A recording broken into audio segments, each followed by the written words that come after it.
Hello everyone, judiciary by PW के platform पर आप सभी लोगों का स्वागत है। I am Apoorva Purohit. आज के सेशन में हम लोग बात करने वाले हैं AIB 20 के रिजल्ट्स के बारे में।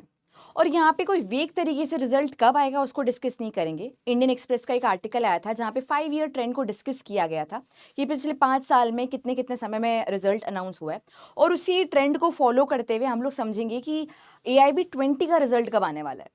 ये रिजल्ट का टाइम आपके लिए जानना इसलिए भी इंपॉर्टेंट है कि आप समझ पाएँ कि आपको कब सर्टिफिकेट ऑफ प्रैक्टिस मिल पाएगा, प्रोबेबली कब आप अपनी वकालत को प्रॉपर तरीके से स्टार्ट कर पाएँगे, या ये मेरा एग्ज़ाम क्रैक हो रहा है या नहीं हो रहा है, उस चीज़ के बारे में भी आप जान पाएँगे। अगर हम लोग बात करें AIB 20 रिजल्ट के बारे में, तो देखिए पहले तो ये जान लीजिए एग्ज़ाम हुआ कब था। 30 नवंबर को एग्ज़ाम हुआ था और इसकी प्रोविज़नल आंसर की ऑलरेडी अर्ली दिसंबर में रिलीज़ हो चुकी है। काफ़ी सारे सवाल में ऑब्जेक्शन था, ऑब्जेक्शन की विंडो को ओपन भी किया था, ऑब्जेक्शन विंडो भी 10 दिसंबर को क्लोज़ हो गई थी। जिसके बाद में बार काउंसिल ऑफ इंडिया ने चैलेंज भी किया था काफ़ी सारी चीज़ों को। को-चेयरमैन ने लेटर लिखा था कि 5% का रिलैक्सेशन मिलना चाहिए। अभी तक उस पे कोई भी प्रॉपर आंसर नहीं मिला है, कॉन्क्रीट आंसर नहीं मिला है। मिलेगा अगर तो आपको यहाँ पे सबसे पहले इन्फॉर्म किया जाएगा इसके बारे में। बट अगर हम लोग बात करें तो आपका जैसे कि मैंने कहा कि इस वीक में, मोस्टली इस वीक में, ये जो वीक यहाँ से स्टार्ट हो रहा है, इसमें आपका फाइनल आंसर की आ जाएगा। फाइनल की आंसर की आने के बाद में आप देखेंगे कि अर्ली जनवरी में, स्टार्टिंग की जनवरी में ही आपका रिजल्ट भी अनाउंस हो जाएगा। ये हम लोग इस वजह से कह पा रहे हैं क्योंकि पिछले जो भी पुराने ट्रेंड्स रहे हैं AIB 15 से काउंट करें तो इतना बड़ा गैप कभी आता नहीं रिजल्ट के टाइम पे। एग्जाम्पल के तौर पे AIB 15 आपका 24 जन 2021 में हुआ, रिजल्ट 30 मार्च 2021 में आ गया। तो टाइम ड्यूरेशन आपका 65 डेज का रहा रिजल्ट आने तक में। इसी प्रकार से यहाँ पे देखेंगे AIB 16 का, तो यहाँ 95 डेज का टाइम पीरियड रहा। अगर हम बात करते हैं कितने टाइम में रिजल्ट आया तो उसकी 17 आपका 82 डेज में आ गया। AIB 18 का रिजल्ट 107 डेज में आया था, ये सबसे ज्यादा टाइम ड्यूरेशन लगा था। और इसके अलावा 89 डेज में आपका AIB 19 का रिजल्ट आया था। अब इसी प्रकार से ट्रेंड को समझते हुए हमें समझ में आ रहा है 100 दिन से ऊपर तो किसी भी हाल में नहीं लग रहा है, और अप्रोक्सीमेटली 90 डेज में रिजल्ट आ ही जाना चाहिए। खैर द पॉइंट इज कि अगर इस सारे ट्रेंड्स का एनालिसिस निकालते तो जनवरी में किसी भी हाल में आपका रिजल्ट आने वाला है। तो आप इसके हिसाब से अपना next course of action decide कर सकते हो।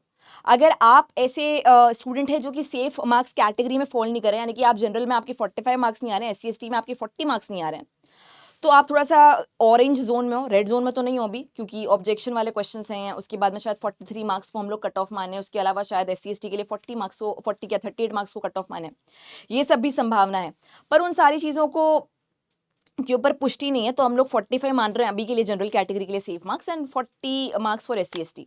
अगर कुछ कम ज़्यादा होता भी है तो 43 42 मान लो जनरल के लिए, और 38 37 मान लो SC ST के लिए। अब इससे भी आपका कम हो रहा है तो आपको नेक्स्ट एग्जाम की तैयारी करने की जरूरत है। अब AIB 20 तो देखो कठिनाई लेवल पर उन्होंने अपना एक बेंचमार्क सेट कर लिया। AIB 19 भी डिफिकल्ट आया था, पर 20 ने तो इतनी डिफिकल्टी सेट की कि काफी लोगों ने तो ये भी बोला कि जुडिशरी का एग्जाम नजर आ रहा है हम लोगों को। तो बट द पॉइंट इज कि ये सारे के सारे जो भी प्रॉब्लम्स है आपकी स्टूडेंट्स की, उन सबको ध्यान में रखते हुए हमने वकालत AIB 21 का फाउंडेशन बैच लॉन्च किया है, जिसको आप ज्वाइन कर सकते हैं कॉम्प्लेक्सिटीज और जो जटिलता अब AIB के इसमें आई है उन सबको अंडरस्टैंड करने के लिए। आपको पता है कि AIB 21 का सिलेबस तो बहुत ही कॉम्प्रिहेंसिव है, काफी सारे सब्जेक्ट आते हैं, मतलब सब कुछ ही आ जाता है वहां पे। अब इसमें क्या चीज़ों पे फोकस करना है, किस पे फोकस नहीं करना है, स्मार्ट स्टडी कैसे करनी है, मॉक टेस्ट सॉल्व करना, प्रैक्टिस क्वेश्चंस करना, ये सारी चीज़ें आपके लिए बहुत इंपॉर्टेंट हो जाती है। अब एक वीक एक महीने से काम नहीं चलेगा, थोड़ा सब्सटैंटिव प्रिपरेशन होनी चाहिए। इस बैच का लिंक डिस्क्रिप्शन बॉक्स में दे रखा है। पीडब्ल्यू ऐप पे भी जाके आप वकालत AIB 21 सर्च कर सकते हैं। अभी ऑफर की वजह से, काफी भारी ऑफर की वजह से आप 999 में कोर्स में एनरोल कर रहे हैं, अदरवाइज प्राइसेस आपकी बढ़ने वाली, तो जल्दी से एनरोल कीजिए। AIB 20 के रिजल्ट से जुड़ा कोई डाउट हो तो आप कमेंट में रेस कर सकते हो, कोई और प्रकार का AIB 21 वाला डाउट हो तो भी आप कमेंट में रेस कर सकते हैं। इसके अलावा मेरा टेलीग्राम हैंडल है अपूर्वा मैम जुडिशरी, जहाँ पे भी आप मुझे अप्रोच कर सकते हैं कोई भी समस्या के लिए। बाकी जैसे कि मैंने आपको कहा, AIB की डिफिकल्टी लेवल को देखते हुए आपको कोर्स में एनरोल कर लेना चाहिए अगर आप AIB 21 के एस्पिरेंट हो।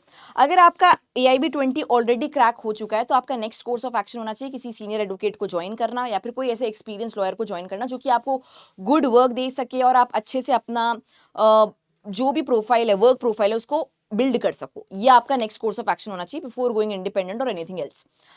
Thank you so much for joining in. हम लोग मिलेंगे नेक्स्ट सेशन में जब भी रिजल्ट अनाउंस होता है, जब भी कोई भी न्यू अपडेट आपकी आती है। Thank you.